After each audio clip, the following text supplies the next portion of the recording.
ध्यान से देखें, क्लास 9, 10, 11, 12 सारे स्टूडेंट के लिए ये जो कॉन्सेप्ट आपको दिख रहा है, centroid, circumcentre, orthocentre, incentre, excentre, ये सारे के सारे ठीक है बहुत इंपॉर्टेंट कॉन्सेप्ट है। अधिकांश बच्चे को ये यार लर्न ही नहीं करता है। तो ये सेंट्रॉइड क्या होता है, सर्कम सेंटर क्या होता है, ऑर्थो सेंटर क्या होता है, इन सेंटर क्या होता है, एक्स सेंटर क्या होता है, उसे मैं वन बाय वन आपको समझाता हूँ। स्टार्ट करते हैं। ध्यान से देखो, सेंट्रॉइड क्या होता है।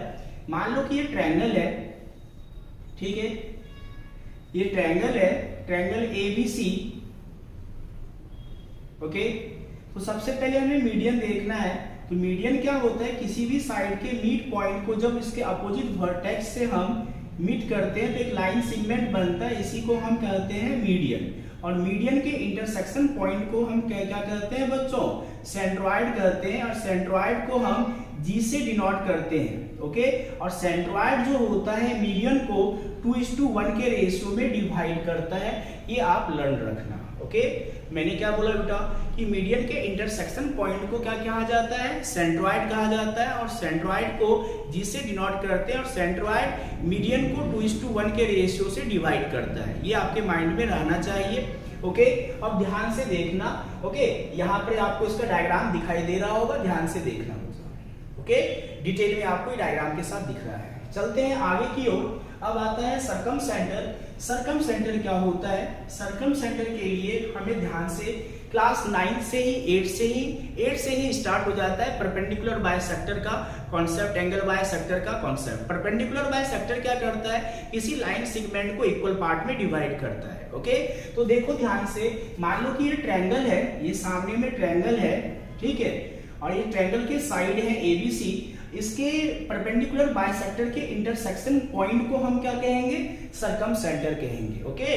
जैसे जस्ट BC का मान लो कि परपेंडिकुलर बाइसेक्टर लिए, AC का लिए, AB का लिए, सबका इंटरसेक्शन पॉइंट जहां पर होगा उसी को हम क्या कहेंगे, सर्कम सेंटर कहेंगे, ओके। और सर्कम सेंटर का ये डिटेल में आपको यहाँ पर कॉन्सेप्ट है, डिफिनेशन है, डायग्राम है, उसे ध्यान से आप देखो, ठीक है। इसके बाद आता है ऑर्थो सेंटर। ऑर्थो सेंटर के लिए हमें क्या देखना पड़ेगा, ऑर्थो सेंटर के लिए एल्टीट्यूड का कॉन्सेप्ट हमें याद रखना पड़ेगा, ओके।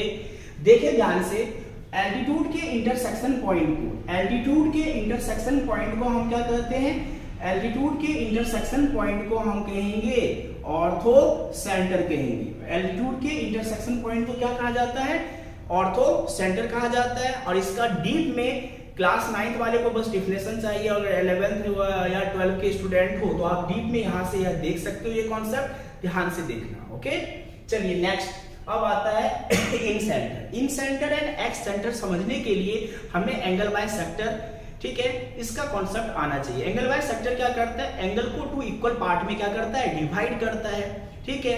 और एंगल कितने टाइप के होते हैं ट्रायंगल के, एक होता है इंटीरियर एंगल, एक होता है एक्सटीरियर एंगल, माइंड में रखना, ओके।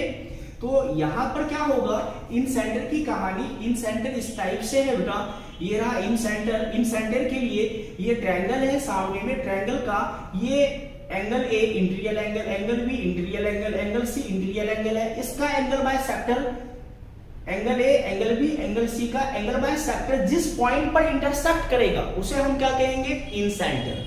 समझ में आया मैंने क्या बोला, angle A, angle B, angle C का इंटीरियर एंगल बाइसेक्टर जिस पॉइंट पर इंटरसेक्ट करेगा उसी इंटरसेक्शन पॉइंट को क्या कहा जाएगा, इन सेंटर।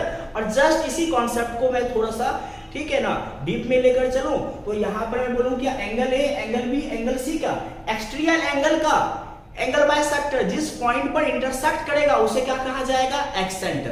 तो इन सेंटर के लिए सामने में देखें, ये डीप में आपके लिए 11th बच्चों के लिए, 11th क्लास के बच्चों के लिए ये फार्मूला दिया गया है, इसे ध्यान से आप देखना बच्चों, ओके। अब इसके बाद एक्स सेंटर के लिए भी यहाँ पर सामने में आपके डीप में डिटेल में सारे डाटा दिया गया है, ओके। माइंड में सेट रखना, डन। अब ध्यान से सुनना लास्ट कॉन्सेप्ट, एंगल A के सामने वाले साइड को स्मॉल a कहा जाता है, एंगल B के सामने वाले साइड को स्मॉल b से डिनोट करते हैं, और एंगल C के सामने वाले साइड को स्मॉल c से डिनोट किया जाता है। ठीक है ना। आप क्लास 11th में हीरोन्स फार्मूला पढ़ा होगा, तो वहां पर ये कॉन्सेप्ट बताया गया है। डन। तो डायग्राम में जो आपको दिख रहा था, ठीक है, यहां पर एबीसी, तो वो क्या है, एंगल ए के सामने वाले साइड है एबीसी। ओके, एंगल ए के सामने वाला क्या होता है, साइड को रिप्रेजेंट करते हैं ए से, एंगल बी के सामने वाले साइड को बी से, एंगल सी के सामने वाले साइड को सी से डिनोट किया जाता है। ओके, ये कॉन्सेप्ट आपके माइंड में रहना ही चाहिए, ठीक है ना। तो इसे आप ध्यान से इस वीडियो को बेटा देखना और इससे नोट्स बना लेना बेटा। चलिए नेक्स्ट वीडियो में मिलते हैं।